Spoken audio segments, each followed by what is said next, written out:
San Francisco de Assis. Lumaki si Francisco sa karangyaan, masiyahin, palabarkada, maluho at galante. Hinangad niya noon na maging kabalyero ng isang konde. Madalas mapag-isa si Francisco. Iniisip kung ano ba talaga ang misyon niya sa buhay. At isang araw, noong 1205, habang nananalangin sa nasisira ng simbahan ng San Damiano, nangusap sa kanya ang larawan ni Kristo na nasa krusipiho.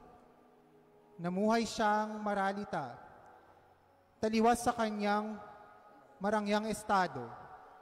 Noong 1224, habang nananalangin at nag-aayuno sa bundok ng Laverna, namarkahan si Francisco ng 5 sugat ng Panginoong nagpakita sa anyong serapin. Tinaglay niya ito ng 2 taon at pilit niyang ikinubli hanggang siya'y sumakabilang buhay noong 3 ng Oktubre, 1226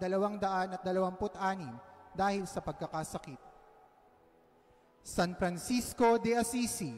Ipanalangin mo kami. Ang gumanap bilang San Francisco de Assisi ay si John Chris Evangelista mula sa Ministry of Altar Servers.